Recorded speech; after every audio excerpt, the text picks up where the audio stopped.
नमस्कार, स्वागत है आपका फियरलेस स्टडी मंत्र यूट्यूब चैनल पे। तो साथियों, यूपी लेखपाल परीक्षा 31 जुलाई सन 2022 को संपन्न हुई थी। अब इस परीक्षा की आंसर की जो रिवाइज आंसर की आयोग ने जारी कर दी है, आपको मालूम है, और उसमें 3 प्रश्नों पर आयोग के द्वारा बदलाव किया गया था। जैसी कि उम्मीद नहीं थी, उससे उम्मीद से परे लेखपाल की आंसर की संशोधित आंसर कुंजी आयोग ने जारी की, और जिसकी उम्मीद बच्चों को ना के बराबर थी। और जिन प्रश्नों पर जो गलत प्रश्न थे उनकी उत्तर कुंजी ही मतलब या ऑप्शन बदले ही नहीं या उन पर मार्क्स नहीं दिया गया। तो अब देखो, इस परीक्षा में कोर्ट में लगने जा रही है याचिका। आपको मैंने उस दिन भी बताया था, अगर याचिका लगेगी तो सबसे पहले सही से उसकी जांच पड़ताल कर ली जाए। तो जो याचिका लगेगी उससे थोड़ा बहुत तो डिले होगा ही होगा। और एक चीज़ मैंने बताऊं, मैंने कल भी एक वीडियो डाली थी, उसमें एक बताया था मैंने कि आपका जो रिजल्ट है विद इन 1 मंथ आपके लिए आ जाएगा। अब देखो, आप कहोगे जब याचिका लगेगी तो रिजल्ट कैसे आएगा।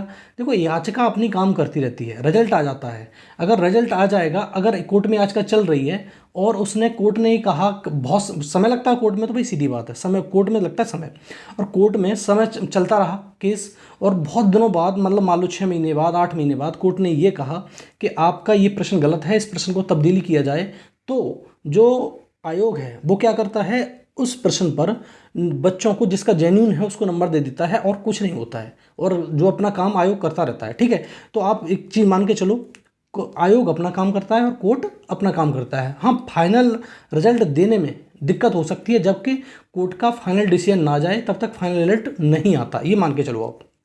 दूसरी चीज़, जब कोर्ट में याचिका पड़ रही है तो कितने प्रश्नों पर याचिका पड़ रही है। तो साथियों, ये 3 प्रश्नों पर कोर्ट में याचिका डाली जा रही है। पहली बात तो ये, कोर्ट में जो चुनौती दी जा रही है वो 3 प्रश्नों को दी जा रही है। आपको मालूम है, 3 ही प्रश्न आयोग ने चेंज किए थे। एक पे फुल मार्क्स दिया था और 2 मार्क्स के आंसर जो थे या ऑप्शन जो थे चेंज कर दिए थे।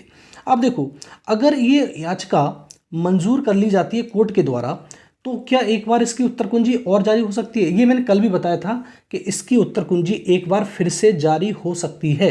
फाइनल उत्तर कुंजी, जब भी डीवी का रिजल्ट आता है या फाइनल रिजल्ट आता है, उस टाइम पे भी आंसर कुंजी या उत्तर कुंजी इसकी एक बार आ जाती है। क्यों, एक आध प्रश्न पे इसमें गड़बड़ी पाई जाती है तो उस क्वेश्चन को आयोग सुधार कर लेता है। ये बात मान के आप चलना। तो एक बार इसकी उत्तर कुंजी जो रिवाइज्ड आंसर की है वो एक बार और जारी हो सकती है, इसमें कोई द्वारा नहीं है।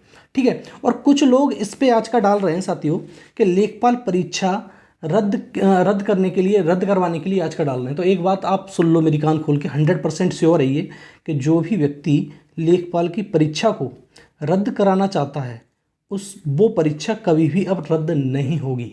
ये मैंने कई बार बता चुका हूँ अपने वीडियो में, एक बार फिर से सुन लो कि ये जो यूपी लेखपाल की परीक्षा है ये रद्द नहीं होगी, 100% श्योर है। ये आप चाहते तो उसी टाइम पर हो सकता था, लेकिन अब रद्द नहीं होगी। ये प्रोसेस आगे बढ़ चुकी है, रिवाइज आंसर की आ चुकी है, और तुम्हारा इस पर तेज़ी से काम चल रहा है, किसकी, ओमार चेकिंग पर। ठीक है, ओमार की चेकिंग हो रही है, और मैंने बताया था ओमार की चेकिंग करना यूपी SSC के लिए इतना बड़ा काम नहीं है, क्योंकि इसकी जो कैपेसिटी है यूपी SSC की, एक दिन में 1 लाख OMR चेक कर सकती है। ठीक है, क्योंकि आपने मालूम है यूपी SSC पेट का जो एग्जाम हुआ था उसमें लगभग 17 से 18 लाख बच्चे बैठे थे, उनका कितनी जल्दी रिजल्ट दे दिया था। इसमें तो मुश्किल से 2,12,000 बच्चे बैठे हैं, तो रिजल्ट कितनी जल्दी आ सकता है आप अंदाज मान के चलो। ठीक है, तो अगर ये चाहे, यूपी SSC आयोग चाहे तो इसका डीबी के लिए रिजल्ट 10 दिन में भी दे सकता है। लेकिन जो मैं बता रहा हूँ आपको, 1 महीने के अंदर, आज ऐसे मान लो कि आज तारीख है 11, तो आज तारीख 11 से अब 1 महीना मान लो कि लगभग 15 अक्टूबर तक इसका रिजल्ट आने की संभावना 100% है, आपका रिजल्ट देखने को मिल जाएगा। ठीक है साथियों, तो ये मान के चलो। हाँ, प्रश्नों पर आपत्ति है आपको तो कोर्ट में दर्ज कर सकते हो, उससे प्रश्न कोर्ट से बदलवा सकते हो, लेकिन परीक्षा को रद्द नहीं करवा सकते। बार बार मैं जोर देके इसलिए कह रहा हूँ, परीक्षा रद्द नहीं होगी। ठीक है, अब देखो ये 3 प्रश्न जो हैं वो कौन कौन से 3 प्रश्न हैं जिन पर चुनौती दी जा रही है, जरा वही में दिखा देता हूँ आपको मैं। आओ चलते हैं।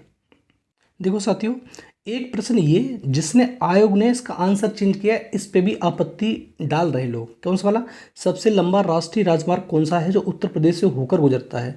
अब देखो, पहले जो आयोग ने उत्तर माना था NH2 माना था, मतलब पहले जब आंसर की आई थी तब, लेकिन अब इस बार क्या माना है, इनमें से कोई नहीं, तो इस पे भी आपत्ति डाल रहे हैं। अब आप मेरे को ये बताना कि इस पे आपत्ति डालना सही है या नहीं है, आपका ओपिनियन इंपॉर्टेंट है। ठीक है, आगे देखते हैं अगला प्रश्न। एक प्रश्न ये वाला है जिस पे आपत्ति डाली जा रही है। इस पे आपत्ति तो मैंने पहले ही बताया था, ये प्रश्न गलत है।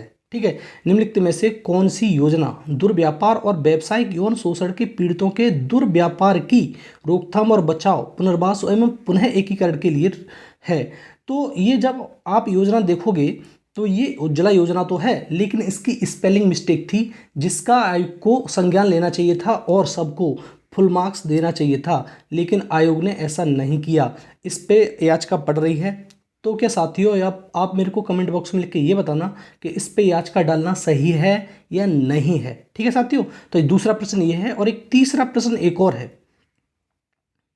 एक तीसरा प्रश्न ये है, कन्या विद्याधन योजना के तहत आर्थिक रूप से कमजोर परिवारों की लड़कियां जो हाई स्कूल पास हैं को उच्च शिक्षा प्राप्त करने के लिए एक मुश्त राशि प्रदान की जाएगी। आंसर तो इसका सही है, लेकिन हाई स्कूल नहीं है, यहाँ पर क्या होता है, यहाँ पर होता है इंटरमीडिएट। तो आप इस क्वेश्चन पर भी आपको मेरे को बताना कि इस प्रश्न पर याचिका डालना सही है। इस पर देखो आयोग को फुल मार्क्स देना चाहिए, तो रॉन्ग क्वेश्चन है ये। इसके याचिका डालना सही है या नहीं है? तो साथियों ये 3 प्रश्न हैं। और देखो ऐसा होता है, आप कहोगे ये 3 प्रश्न नहीं है और भी प्रश्न हैं, तो अलग अलग लोग याचिका डालते हैं, तो अलग अलग प्रश्नों को वो बनाते हैं। तो आप किसी ग्रुप ने ये प्रश्न दिए हैं मेरे को, और कोई ग्रुप होगा तो वो बताएगा कि ये प्रश्न पे हमें याचिका डालना है, तो ये 3 प्रश्नों पे याचिका वो डाल रहे हैं, तो उन्होंने बताया, और वो ये पूछ रहे हैं कि ये प्रश्नों पे याचिका डालना सही है। तो मेरा सबसे बड़ी ये बात कहनी है कि आप किसी भी प्रश्न पे याचिका डालो, कुछ भी करो, उससे पहले आपको 100% प्रूफ होना चाहिए, क्योंकि आयोग के पास भी प्रूफ होता है भाई, सीधी बात है। आपके पास प्रूफ है तो आयोग के पास भी प्रूफ है, तो आपके पास क्या होना चाहिए, उसका प्रूफ होना चाहिए, तभी याचिका डालो। और नहीं तो आपका समय और पैसा दोनों बर्बाद होंगे और लोगों का भविष्य भी बर्बाद होगा। ठीक है साथियों, तो याचिका कोई भी डालने से पहले एक बार जरूर सुन लें कि अगर आपके पास प्रूफ है और आपके पास 100% प्रूफ है तभी याचिका डालें, अदरवाइज याचिका डालने का कोई बेनिफिट नहीं है। आपका पैसा भी जाएगा और आपका समय भी जाएगा और दूसरे बच्चों के साथ खिलवाड़ भी होगा इसका। ठीक है, जब आपके पास प्रूफ है, खूब जो काम करना है वो आप करिए। ठीक है साथियों, तो यही जो मैंने इन्फॉर्मेशन थी आपको बतानी थी। और साथियों, अगर चैनल पे अगर पहली बार विजिट करते हो आप, तो चैनल को सब्सक्राइब करके रखो। और